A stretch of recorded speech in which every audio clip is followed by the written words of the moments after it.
বন্ধুরা, আপনাদের প্রত্যেককে আত্মিক বাক্য চ্যানেলের পক্ষ থেকে আরেকটিবার স্বাগতম জানাই। ধন্যবাদ দিই আপনাদের ভালোবাসার জন্য, যা আপনারা আমাদেরকে দিয়ে চলেছেন আমাকে এই চ্যানেলের দ্বারা, তার জন্য আপনাদেরকে ধন্যবাদ দিই। বন্ধুরা, এই বর্তমান সময়ে একটা বড় বিষয় হচ্ছে, যেটা হচ্ছে যে পাপ থেকে একজন বিশ্বাসী কিভাবে পৃথক থাকে।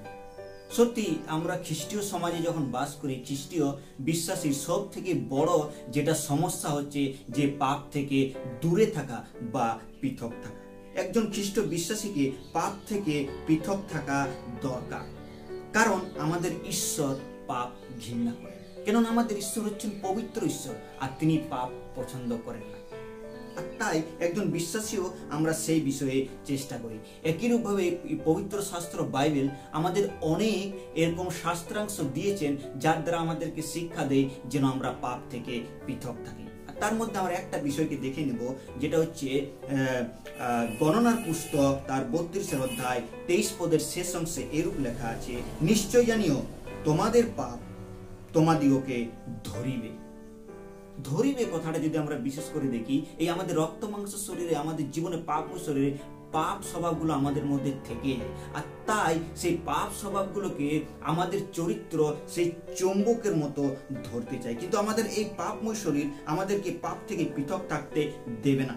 তাই আমাদের প্রতিটি পাপ চুম্বকের মতো, আপনি যখনই এর নিকটবর্তী হবেন, এটা আপনাকে ততই বেশি টেনে ধরবেন। যদি চুম্বকের আশেপাশে কোনো যদি লোহার জাতীয় বা তার নিকটবর্তী আকর্ষণীয় জিনিসগুলো থাকে, আর চুম্বক সেটাকে কি করে টেনে নেয়, একই রূপ যদি আমরা পাপের মহলে পাপের পরিবেশে থাকি, তাহলে আমাদেরও কেউ সেই চুম্বকের মতো সেই পাপ টেনে নেবেন। তাই এই সম্বন্ধে একটা আমি আপনাদেরকে গল্প বলতে চাই। দুইজন বন্ধুর সম্বন্ধে গল্প। দুইজন বন্ধু কোনো এক গ্রামে নদীর সাইডে তারা থাকতেন, আর যখন তারা নদীর তীরে বাস করতেন, আর যখনই নদীতে বন্যা হতো, তারা সেই বন্যায় ভেসে যাওয়া নানা প্রকারের সামান বা বস্তুর দ্বারা তাদের নিজেদেরকে জীবনযাপন করত।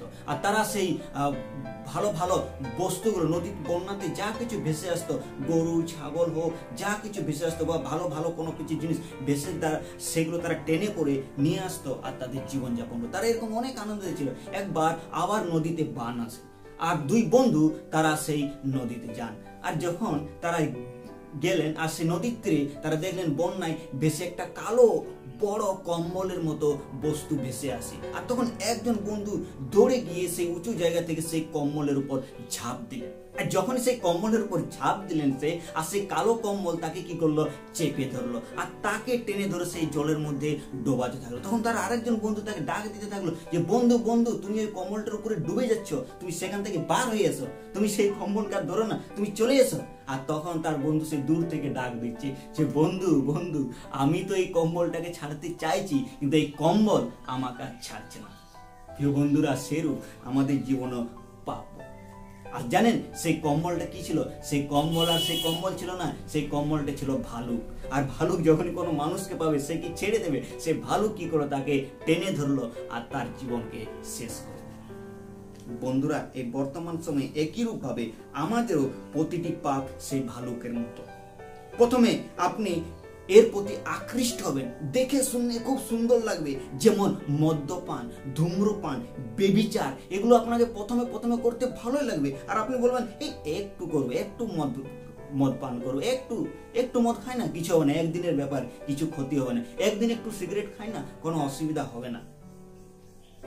তারপর ধীরে ধীরে ধীরে ধীরে আপনি এগুলোর প্রতি এডিক্টেড হতে থাকবেন, এগুলো আপনাকে আকর্ষিত করবেন এইগুলোর দিকে, আর আপনি এইগুলোর দিকে বেশি যাবেন। যেমন বেবিচার সম্বন্ধে যদি আমরা দেখি, যখন পুরাতন নিয়মে একটা ঘটনা খুব সুন্দর আমার মনে পড়ছে, এই সময়ে আপনাদের সম্মুখে রাখি।